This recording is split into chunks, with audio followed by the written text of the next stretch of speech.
The ship appeared in the night sky over the small town of Pine Ridge. Most people were asleep when the massive vessel broke through the clouds. It hovered silently, its metallic surface reflecting moonlight. The few witnesses stared in awe as smaller craft descended toward Earth. This was first contact. Susan Miller watched from her backyard. She had been stargazing when the ships arrived. Unlike others who ran in fear, she stood her ground. Her scientific mind overrode panic. She needed to see to understand, to witness history. The alien delegation landed in the center of town. Their vessels formed a perfect circle. Susan joined the growing crowd of curious onlookers. Police attempted to establish a perimeter, but everyone knew this moment transcended human authority. When the aliens emerged, Susan gasped. They stood nearly 7 feet tall with slender bodies and skin that shimmered with subtle colors. Their eyes were large, set in elegant faces without noses, just breathing slits. Their fingers were long with an extra joint. Their movements flowed like water. One alien stepped forward, clearly the leader. She was taller than the others. Her skin had a purple hue that shifted to blue when she moved. Her large eyes scanned the crowd until they found Susan. Why the alien seemed drawn to her, Susan could not understand. The world changed overnight. Governments scrambled to establish diplomatic relations. The aliens called themselves the Vraxians. They came from a planet 20 light-years from Earth. They possessed technology beyond human imagination and offered to share it. Susan found herself unexpectedly at the center of events. The alien leader, who identified herself as Ilara, requested Susan specifically to join the cultural exchange team. When officials asked why, Ilara simply said, Susan possessed a quality they valued: an openness of mind. 2 months later, Susan boarded the mothership along with 30 other humans selected for the program. They would live among the Vraxians for 1 Earth year, learning their ways while teaching about humanity. Susan felt both terrified and thrilled. Ilara personally escorted Susan to her quarters. The room was spacious with curved walls and strange furniture that adjusted to body weight. The window looked out into space, a view that made Susan dizzy with its vastness. "You will adapt," said Ilara. Her voice had a musical quality. "My species values adaptation above all else." Susan nodded, trying to appear confident. Though her heart raced, she unpacked her few belongings: photos of family, books, music recordings, small reminders of Earth. The first weeks proved challenging. The Vraxians ate different foods, breathed different air, kept different hours. Their technology operated on thought rather than touch. Their social structure had no concept of privacy. Yet paradoxically, they rarely spoke to one another directly. Susan observed that the aliens never touched. Each Vraxian maintained precise distance from others. When humans attempted handshakes or casual contact, the aliens recoiled. They communicated through subtle color changes in their skin as much as through words. One evening, Susan found Ilara in the ship observatory. The alien stood alone, staring at Earth, visible as a small blue dot in the distance. "Do you miss your world?" asked Susan. Ilara turned, her skin rippling with blue patterns. "I do not understand missing something that still exists." Susan tried to explain emotions, the human connection to places and people.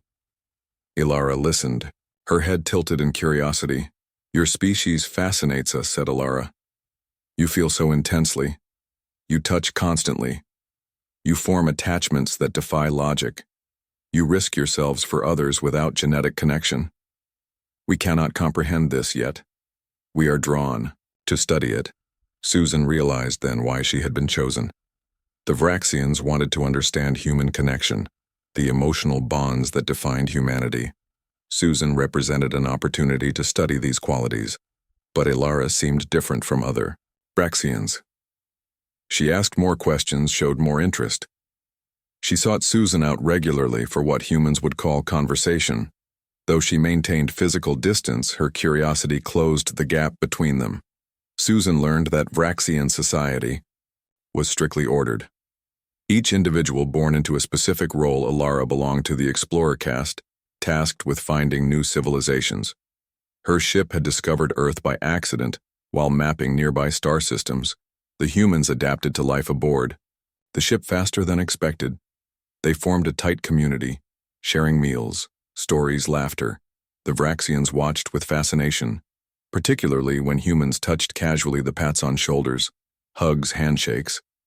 Alara began to spend more time observing, Susan specifically.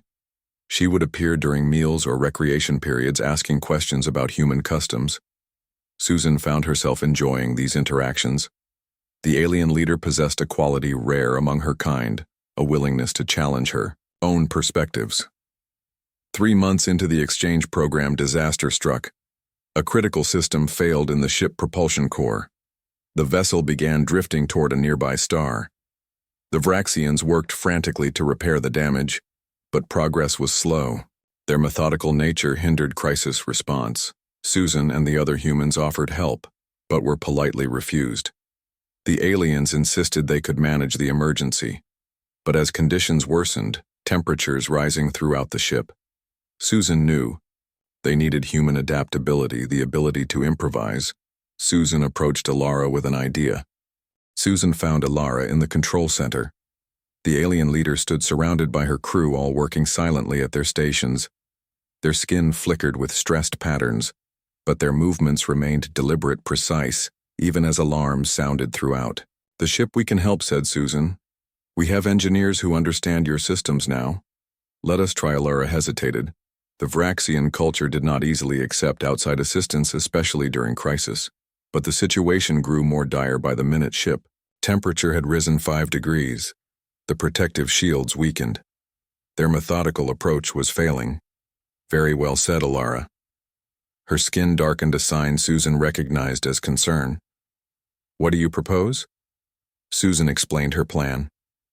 Human engineers would work alongside Vraxian technicians, combining alien knowledge with human creativity.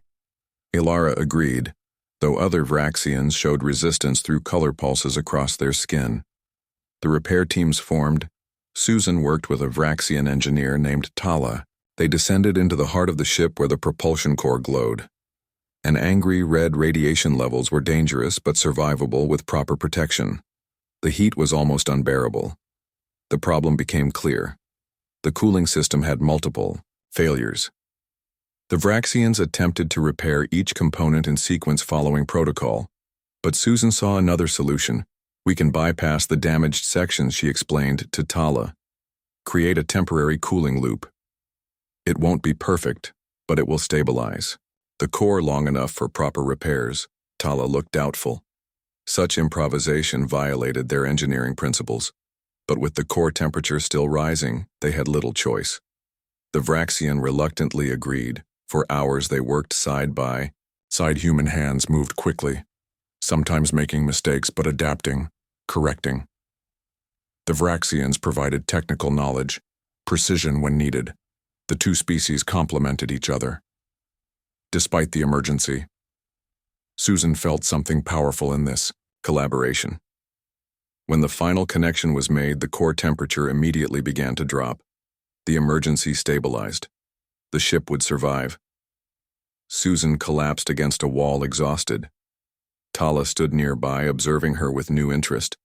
The Vraxian engineer approached closer than any alien had before. "Your method was unorthodox," said Tala, "but effective. I would not have considered such a solution." Susan smiled. Through her fatigue, she felt pride not just in herself, but in humanity. We tend to think outside standard procedures when pressured. It's both our weakness and our strength. Word of the successful repair spread throughout the ship. The humans received formal recognition from Vraxian leadership. A new respect developed between the species. The humans demonstrated value beyond study subjects. They were partners. Alara summoned Susan to her private chamber, a rare honor. The room was sparsely furnished with strange artifacts from different worlds. A large viewport showed the stars now, safely distant. "You saved my ship," said Alara. "My crew. I am grateful." Susan shook her head. "It wasn't just me. It was all of us working together." Alara moved closer than ever before. Susan could see subtle patterns beneath the alien's skin, like flowing water. Her large eyes studied Susan with intensity. I wish to understand, she said suddenly, how humans form connections, your willingness to risk yourself for others, how touch strengthens your bonds. These concepts remain alien to us, yet I find myself drawn. To learn, Susan realized what Alara was asking. She slowly extended her hand, palm up. The universal invitation. Alara stared at the offered hand. For several heartbeats she remained frozen. Then, with visible effort, she extended her own hand. Their fingers hovered inches apart. Our species avoids physical contact, said Alara softly. We communicate through sight, sound, thought waves. Touch is reserved for reproduction or medical necessity. Susan kept her hand steady, waiting. The choice must be Alara's. Slowly, so slowly the alien closed the distance their fingertips met. The contact was electric. Alara's skin felt cool, smooth. Unlike anything human. The alien gasped, her skin flashing bright colors. Susan started to pull away, concerned, but Alara caught her. Hand, the sensation is overwhelming, said the alien, but not unpleasant. May we continue this experiment? Susan smiled gently. We can. In the following weeks, Alara and Susan met regularly. Their touch experiments progressed from brief finger contacts to hand-holding. Alara documented everything, the physical sensations, the emotional responses. She was particularly fascinated by the human concept of comfort touch. The idea that physical contact could provide emotional support seemed revolutionary to her species. Susan learned that Vraxians evolved from solitary creatures. They joined together for reproduction and protection, but never developed the social touching behavior common to humans. Their advanced technology allowed them to communicate across vast distances, making physical proximity less necessary. Their society valued individual achievement over group bonding, yet Alara seemed changed by their interactions. She began exhibiting behaviors unusual for her kind. She sought physical proximity, asked personal questions, showed interest in individual humans beyond research parameters. Her crew noticed. Some approved, seeing potential diplomatic advantages. Others worried about contamination of their culture. 4 months into the exchange program, the ship received disturbing news. The Vraxian High Council expressed concern about the cultural exchange. The ruling elders feared human influence, especially the increasing incidence of physical contact among younger Vraxians aboard. They ordered the ship to return to the Vraxian homeworld immediately. All humans would be evaluated before further contact was permitted. Alara delivered this news to Susan with visible distress. Her skin rippled with dark patterns. We have 3 days before course change, she said. Our time grows short. Susan felt a hollowness in her chest. Just when they were making real progress, just when real understanding began, the opportunity would end. That night, Susan could not sleep. She wandered the ship eventually. Finding herself at the observatory, Alara stood there as if waiting. I've been thinking, said the alien. Her voice softer than usual. Perhaps our worlds are not ready for full integration, but individuals might bridge the gap first. Susan wondered what Alara meant. The alien leader seemed troubled, her skin shifting through muted colors. The High Council fears change, explained Alara. They believe our species must maintain its purity. Our evolution has been carefully guided for 10,000 years. Emotional responses, physical contact, these human traits threaten our social order. Susan nodded slowly, understanding the concern. Advanced societies often feared cultural contamination. Earth history showed similar patterns. Yet, I find myself drawn to human ways, continued Alara. Your capacity for adaptation, creativity, your emotional connections. I wish to understand these things, not just study them. She extended her hand, mimicking Susan's earlier gesture. Susan took it without hesitation. Their fingers intertwined, a bridge between worlds. I have a proposal, said Alara. When we reach my homeworld, I will speak for humanity. I will advocate for continued exchange. But first, I must truly understand what drives your species. Over the next 3 days, Alara and Susan were inseparable. The alien leader neglected duties to learn human customs. She experienced music, art, literature, She tasted Earth foods prepared by the human contingent. Most importantly, she allowed herself to be touched not just by Susan, but by other humans who had joined the cultural team. The changes in Ilara became obvious. Her movements grew less rigid, more fluid. She began using facial expressions, mimicking human smiles, frowns. Her skin colors reflected emotions rather than just information. Some crew members avoided her, others watched with fascination on the final night before course change. Ilara invited Susan to view her homeworld through the long-range scanners. The planet appeared as a blue-green sphere similar to Earth but with massive ocean, covering 90% of its surface. My people evolved in water, explained Ilara. We moved to land only in our recent history. Perhaps that explains our solitary nature. In oceans one can always swim away. Susan listened, sensing Ilara needed to speak, needed connection. When I was younger, continued the alien, I questioned our isolation. I wondered about other species, other ways. When we discovered Earth, I volunteered immediately. I knew your world would change mine. Susan felt honored by this confession. Understanding the rigid Vraxian society, she recognized how revolutionary Ilara's thoughts were. And has it changed? You asked. Susan Ilara turned her large eyes reflecting starlight. Yes, in ways I cannot fully express. My mind remains Vraxian logical ordered, but something else has awakened. Something your people take for granted. She placed her hand against Susan's face. The touch was gentle, exploring. The alien leaned closer, their foreheads almost touching. In my culture, this closeness would be unthinkable, said Ilara. Yet I find it necessary. I cannot explain why. Susan understood, though. Words were inadequate for the connection forming between them. Human and alien, different in biology, culture, history, yet finding common ground in simple touch. The ship alarm sounded, interrupting the moment. Time to change course. Ilara pulled away reluctantly, her duty calling. She promised to return after setting the new coordinates. Susan waited. In the observatory, she watched distant stars, wondering what would happen when they reached the Vraxian homeworld. Would the council end the exchange? Would humans be welcomed or sent away? Would whatever grew between her and Ilara survive? Hours passed. Ilara did not return. Concerned, Susan went looking for her. She found crew members huddled in groups, their skin flashing urgent patterns. Though she could not understand their communication, she sensed trouble. She found Tala, the engineer who had worked with her during the crisis. What's happening? Asked. Susan Ilara has been relieved of command, said Tala. Her recent behavior was reported to the council. They determined she has been compromised by human influence.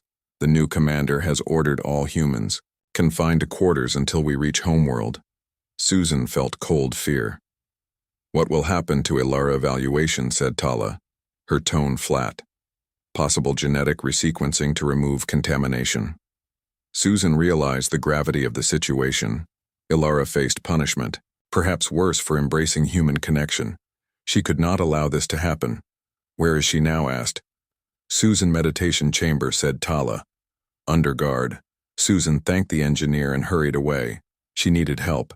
She gathered the human contingent, explaining the situation. Most agreed they could not abandon Ilara. After all she had done to bridge their worlds, Karen, a security specialist from Earth, developed a plan.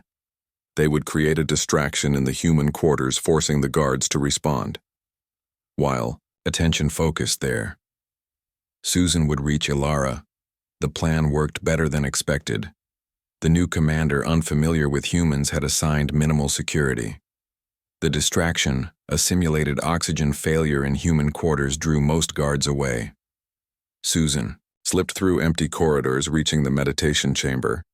She found 2 Vraxians guarding the door. She approached openly, claiming a final meeting with Ilara as human ambassador. The guards hesitated, uncertain of protocol regarding humans. Before they decided, Susan struck quickly using techniques learned during security training. The guards fell unconscious, their slender bodies offering little resistance. Inside the chamber, Ilara sat motionless. Her skin had turned gray, lifeless. She looked up as Susan entered, surprise bringing color back to her features. "You should not be here," she said. "The council has decided." Susan moved quickly to her side. "We don't have much time," she explained. "You have to come with me." Ilara shook her head. "Where would we go?" "The ship is bound for my homeworld." Susan took Ilara's hands. The touch seemed to strengthen the alien. "I won't let them erase what you've learned, what you've become. We have shuttles. We can return to Earth." Ilara considered this, her skin shifting. "Through patterns of thought. The action you propose violates all Vraxian law." "I know," said Susan. "But sometimes breaking rules is necessary for progress." For the first time, Susan saw what might be a smile on Ilara's face. Another human concept, breaking rules for higher purpose. The alien rose to her feet. Decision made. The two moved quickly through service corridors, avoiding patrols. They reached the shuttle bay, finding it minimally guarded. Karen and other humans created another distraction, allowing Susan and Ilara to reach a shuttle. The small craft designed for planetary exploration had enough fuel to reach Earth as they prepared for launch. Alarms sounded throughout the ship. The new commander had discovered their plan. Security forces rushed toward the shuttle bay. "Now," said Susan, her hands flying over controls. The shuttle engines fired. The bay doors began closing too slowly. The small craft shot through the narrowing gap into open space. The shuttle raced away from the mothership. Susan pushed the engines beyond safety limits. They needed distance before the Vraxians could respond. Ilara sat beside her, monitoring systems, her long fingers moving with precision across alien controls. "They are powering weapons," said Ilara. Her voice remained calm, though her skin flickered with stress patterns. Susan focused on evasive maneuvers. The shuttle, small and agile, could outmaneuver the massive mothership, but lacked its speed or defensive capabilities. They needed to reach Earth orbit, where the presence of human satellites and defense systems might deter pursuit. The first energy pulse missed them by meters. The second grazed their port side, sending the shuttle spinning. Susan fought the controls. Stabilizing their course, Earth appeared as a blue marble growing slowly larger. "We need more speed," said Susan. Ilara worked quickly, rerouting power, bypassing safety protocols. The shuttle lurched forward, gaining velocity, but warning lights flashed. Across the control panel, they were pushing the small craft beyond its limits. The mothership followed, relentless but slower. The distance between vessels gradually increased. Susan allowed herself a moment of hope. Then long-range scanners detected new threats. Smaller Vraxian vessels launched from the mothership. Fast interceptors designed for pursuit. "They will catch us before we reach Earth," Orbit said. Ilara. Susan refused to surrender. They had come too far, risked too much. "Perhaps we can reason with them," she suggested. "You could explain your position." Ilara shook her head. "The council has ruled. My actions are viewed as betrayal. Not just leaving my post, but embracing human ways. The new commander must enforce their decision, as the interceptors closed." Susan made a desperate decision. She adjusted course toward Earth's moon. The lunar surface, pockmarked with craters, offered hiding places. The gravitational field might confuse Vraxian sensors. The gamble worked partially. 2 interceptors lost track of the shuttle in the moon's shadow. The third continued pursuit, closing rapidly. They weaved between lunar mountains through ancient valleys, a deadly game of hide and seek. Susan pushed the shuttle through a narrow canyon. The interceptor followed, firing energy pulses that scorched the canyon walls. The shuttle shuddered as a blast struck its rear section. Warning alarms blared. Oxygen levels dropped. "We are hit," said Ilara. "Systems failing." Susan saw Earth rising above the lunar horizon. So close, yet unreachable. The damaged shuttle could not break lunar orbit, much less reach Earth. The interceptor circled back for another attack run. Then something unexpected happened. The pursuing vessel suddenly changed course, retreating at maximum speed. Confused, Susan checked scanners.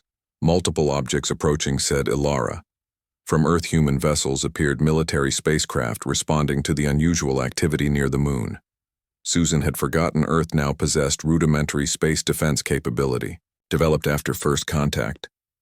These ships, though primitive compared to Vraxian technology, were numerous and determined. Susan opened communications explaining their situation. The human commander, Captain Sharon White, responded immediately, offering protection. The human vessels surrounded the damaged shuttle, forming an escort. They could not match Vraxian firepower, but their presence created a standoff. The Vraxian mothership halted at lunar distance. Neither side wished to initiate conflict. Susan received a transmission from the new Vraxian commander: "Return Alara to us." The voice cold, authoritative. "She requires correction." Susan glanced at Alara. The alien met her gaze, then activated the communication system. "I choose to remain with humans," said Alara, her voice strong. "I will share knowledge within appropriate boundaries, but I will not return for resequencing." The commander threatened diplomatic consequences. Alara acknowledged these, but remained firm. The standoff continued for hours. Eventually, the Vraxian ships retreated to a higher orbit, maintaining position but ceasing aggressive action. The damaged shuttle, escorted by human vessels, limped to an orbital platform. Alara and Susan transferred aboard, exhausted but alive. Captain White greeted them with professional courtesy, though her eyes betrayed fascination with Alara. Earth governments had been notified. A diplomatic crisis was brewing. Susan and Alara were assigned quarters together on the station. While officials debated their fate, they enjoyed a moment of peace. Susan looked through the viewport at Earth, beautiful, alive. Alara stood beside her, their shoulders touching. "I never imagined this outcome," said Alara. "The first Vraxian defector." "Not defector," corrected Susan. "Ambassador, one who truly understands both worlds." Alara considered this, her skin shifting to pleased patterns. "Perhaps you are right, though the Council will not see it that way." For days they remained on the station. Earth governments argued about the situation. Some welcomed Alara, seeing advantages in hosting a Vraxian willing to share knowledge. Others feared diplomatic repercussions. The Vraxian mothership remained in high orbit, a constant reminder of potential consequences. 1 week after their escape, Susan was summoned to the communications center. A transmission had arrived from the mothership specifically for her. When the screen activated, she was surprised to see Tala, the engineer. "The situation has changed," said Tala without preamble. "The Council has received reports of Alara's actions. Not just her escape, but her willingness to share appropriate knowledge, her respect for human boundaries. Many younger Vraxians find this approach intriguing." "The Council faces internal pressure," Susan listened, hope growing. Alara stood beside her, watching intently. "A compromise has been proposed," continued Tala. "Alara may remain with humans as unofficial representative. She will not be punished, provided no restricted technology is shared. The cultural exchange program will continue with new protocols. The Council requires regular reports on Alara's condition." After the transmission ended, Susan turned to Alara. The alien appeared stunned, her skin cycling through many colors. "Did you expect this?" she asked. "No," admitted Alara. "My society rarely compromises. Change comes slowly, if at all. Yet here it is, a beginning." Earth governments quickly accepted the arrangement. Alara would live among humans, teaching, learning, building bridges between worlds. She chose to stay with Susan, who had been appointed official human liaison to the Vraxian representative. They were assigned a home in Colorado near mountains that reminded Alara of her world. Susan returned to her work as engineer, now focusing on adapting Vraxian technology for human use. Alara began writing a cultural guide to help both species understand each other. 1 year passed. Earth seasons changed, bringing experiences Alara had never known. Snow fascinated her, the silent fall of white flakes so different from her oceanic world. Susan taught her to make snow angels, the concept of playing purposeless activity. For joy was revolutionary to the alien spring. Brought flowers. Alara spent hours in gardens studying earth plant life, comparing it to Vraxian biology. Her analytical mind never rested, but now it served curiosity rather than duty. Summer heat reminded her of home, the warmth on her skin a sensory pleasure her people rarely acknowledged. Autumn became her favorite season. The changing colors of leaves matched her own skin patterns. She saw poetry in the transformation, death leading to renewal. Reports to the Vraxian Council grew more philosophical, less scientific. Some elders disapproved, but others, particularly younger council members, found her observations valuable. Throughout this time, Alara continued her exploration of touch. The concept, once alien, now became essential to her understanding of humanity. She learned hugs, handshakes, the comfort of a hand on shoulder. Each contact taught her something about human connection. Susan watched this evolution with pride and something deeper. She recognized her feelings for Alara had grown beyond friendship, beyond scientific partnership. When they touched now, her heart raced. Her dreams featured the alien. Her thoughts turned to Alara during quiet moments. But she hesitated to express these feelings, uncertain if Vraxians experienced similar emotions, unsure if such attachment would violate cultural protocols. Instead, she focused on their work together, introducing Alara to human society. They traveled extensively. Alara met world leaders, scientists, artists. She addressed the United Nations, spoke at universities, visited indigenous communities. Susan remained at her side, translator, guide, friend. Their presence inspired hope that different species could not just coexist, but connect. The Vraxian mothership remained in orbit. A small contingent of aliens continued the official exchange program. Though relations remained formal, progress occurred. Humans learned Vraxian technology, advancing medicine, energy production, space. Travel. Vraxians studied human creativity, adaptability, emotional intelligence. Other Vraxians began showing interest in Alara's path. Some requested extended stays on Earth. They reported experiencing emotional responses, developing preferences, enjoying physical sensations. A subtle revolution spread through younger generations. The Council monitored these changes with concern, but could not stop the cultural cross-pollination on the anniversary of their escape. Susan took Alara hiking in the mountains. They climbed to a secluded lake surrounded by pine trees. The water reflected perfect sky. Snow still capped distant peaks. The air smelled of earth and growing things. Susan spread a blanket beside the lake, unpacked a picnic, another human custom Alara had come to enjoy. They ate in comfortable silence, watching eagles circle overhead. "This world continues to amaze me," said Alara. "So much variety, so much life. My people believed we had outgrown need for natural environments. We created perfect, artificial habitats. Now I understand what we lost." Susan nodded. "There are things technology cannot replace. The randomness of nature, the feeling of wind, the sound of water." Alara reached for Susan's hand. Their fingers intertwined, a gesture now familiar, comfortable. The alien looked at their joined hands. "My reports never fully capture this," she said. "The importance of connection. My people focus on thoughts, ideas, progress. We forgot our bodies, the wisdom they contain." Susan felt her heart quicken. Alara had moved closer, their shoulders touching. The alien turned, facing her. Their eyes met. "I have been studying human relationships," said Alara. "The different types of bonds you form. Family, friendship, professional.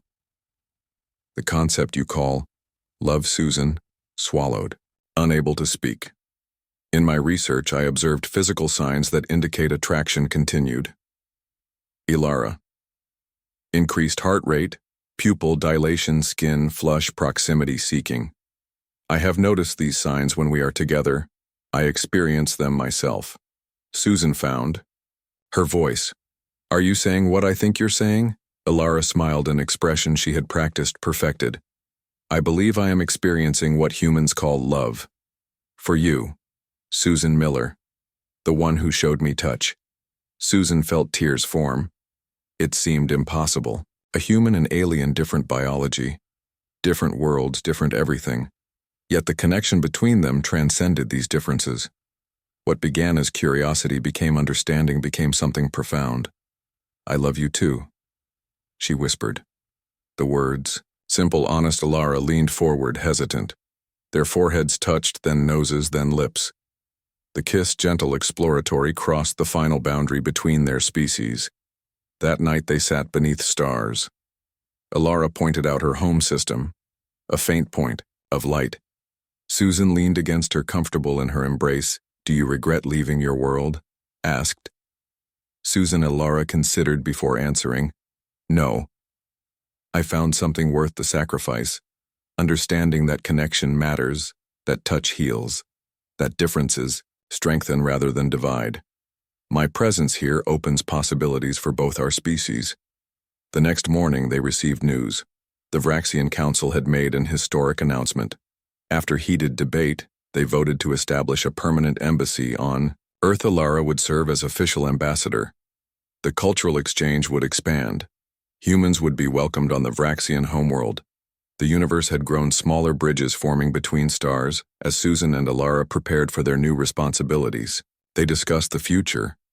Neither knew precisely how their relationship would evolve, whether biology would permit deeper union, whether their respective societies would accept them, whether the differences between them would eventually create distance, but they knew with certainty that touch had transformed them both. The human need for physical connection had awakened something dormant in Vraxian biology, something powerful, necessary. The simple act of reaching across space to another being had changed. 2 worlds years later, when the first hybrid community formed, humans and Vraxians living together, learning from each other, historians would trace its origins to one moment. A human hand extended, an alien hand accepting, the universe shifting on. The fulcrum of simple touch. Alara wrote in her final report to the council. "We believed ourselves evolved beyond physical need. We thought connection, primitive, unnecessary. We were wrong. Touch carries wisdom. Our separate evolutions led to different strengths, different perceptions. When combined, we become more than either alone. This is the gift humans offer, not technology, not resources, but reminder of essential truth. We are meant to connect." The report caused controversy on her homeworld, but as more Vraxians experienced human touch, as more humans learned Vraxian thought patterns, the artificial boundaries between species blurred. A new understanding emerged. Neither culture superior, neither path exclusive, each offering something the other lacked. Susan and Alara stood at the center of this quiet revolution. Their home became gathering place for humans and aliens alike. Their relationship symbolic of possibilities. Their touch the first of many bridges between worlds that once seemed impossibly distant. When asked by a young Vraxian what humans had taught her most, Alara always gave the same answer. "They showed me that across the vastness of space, across biological difference, across history and culture, connection remains possible, necessary, beautiful. All it requires is courage to extend your hand and someone willing to take it."